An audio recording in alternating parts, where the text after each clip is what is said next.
এই মুহূর্তে সবচেয়ে বড় খবর, আজ বুধবার শপথ নিলেন পশ্চিমবঙ্গের নয়া রাজ্যপাল সিভি আনন্দ বোস। তবে শপথ গ্রহণ অনুষ্ঠানে গেলেন না বিরোধী দলনেতা শুভেন্দু অধিকারী। এদিন সকালে টুইট করে শুভেন্দু জানিয়ে দিয়েছিলেন যে দলবদল করা দুই বিধায়ক কৃষ্ণ কল্যাণী এবং বিশ্বজিৎ দাসের পাশে তার আসন রাখায় তিনি শপথ গ্রহণ অনুষ্ঠানে অংশ নেবেন না। এরপর শুভেন্দুকে আক্রমণ শানিয়ে পিএসসি চেয়ারম্যান তথা বিধায়ক কৃষ্ণ কল্যাণী জানান, শুভেন্দুর এই আচরণে আমি তীব্র নিন্দা করি। আমাদের দলনেত্রীর সৌজন্যতার সুযোগ উনি নিতে পারলেন না। গুরুত্বপূর্ণ সাংবিধানিক অনুষ্ঠান, কিন্তু এতে রাজনৈতিক কোনো লাভ ক্ষতি নেই। যেখানে কিছুটা প্রোটোকলের মধ্যেও আমরা মানা থাকি, সেখানে 296 জন বিধায়কের মধ্যে 3-4 জন মন্ত্রী, বিরোধী দলনেতা, বিধানসভার স্পিকার আমন্ত্রিত হয়েছেন। তার বাইরে গিয়ে 2 জন বিধায়ককে বিশেষভাবে আমন্ত্রণ করা হয়েছে। তারা কারা? তাদের নাম বলে আমি হিরো করতে চাই না, সেটা সংবাদ মাধ্যমের কাজ। আমি টুইটে উল্লেখ করেছি, ছবিও দিয়েছি। তারা ভারতীয় জনতা পার্টির পদ্মফুলের প্রতীকে নির্বাচিত। তারা হাউসের মধ্যে বিজেপি আর বাইরে তৃণমূল। তাদের মধ্যে তো লজ্জা ছেড়ে একজন বনগাঁ সাংগঠনিক জেলা তৃণমূলের সভাপতিও বটে। এই দুজনকে ডাকা হয়েছে কোন প্রোটোকল, কোন নিয়মের মধ্যে? যদি ধরে নিতাম 294 জন বিধায়ককে ডাকতেন, এ প্রশ্ন করার সুযোগ ছিল না। তারপরে আপনারা জানেন যে সাংবিধানিক যে কোনো অনুষ্ঠানে কিছু নির্দিষ্ট ব্যক্তি, তার ব্যক্তির জন্য নয়, তার পদের জন্য তারা আমন্ত্রিত হন এবং যথাযোগ্য মর্যাদা দিয়ে তাদের স্থান দেওয়া হয়। সেটা রাজ্যের মুখ্যমন্ত্রী হতে পারেন,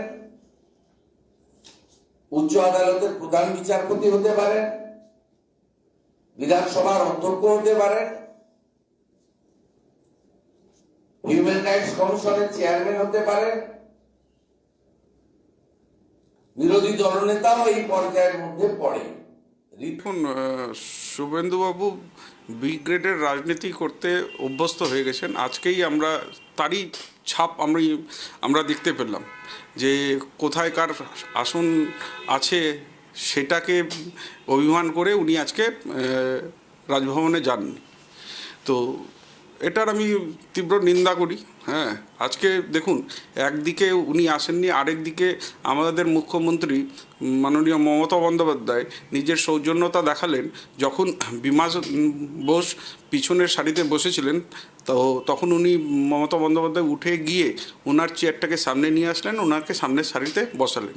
তো আজকে হয়তো শুভেন্দু অধিকারী যদি পিছনের সারিতে বসে থাকতেন, হয়তো সেই কার্সিটা আমাদের মুখ্যমন্ত্রী মমতা বন্দ্যোপাধ্যায় দেখাতেন, কিন্তু উনি সেই অপরচুনিটিটা নিতে পারলেন না। হ্যাঁ, আর আমি এটাই বলবো, একতরফে মানে মাননীয় মুখ্যমন্ত্রীর সৌজন্যতার রাজনীতি করছে, আর আরেকদিকে শুভেন্দু অধিকারী শুধু অনৈতিক রাজনীতি করে পশ্চিমবঙ্গের জনতাকে মানে ভুল বুঝাতে চেয়েছে, পশ্চিমবঙ্গের জনতাকে বিভ্রান্ত করতে চেয়েছে।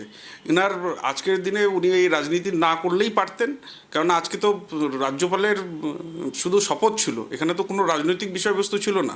তো এখানেও উনি রাজনীতি করতে চেয়েছেন, আমি এটার তীব্র নিন্দা করি। তা দেখুন, আসন কে কোথায় দিবে সেটা তো আমি ঠিক করি না। হ্যাঁ, সেটা অথরিটি ঠিক করেছে। হ্যাঁ, তার জবাব আমি দিতে পারবো না। এখন কোন প্রোটোকলে উনি বলছেন, সেটা ওনার ব্যক্তিগত ব্যাপার।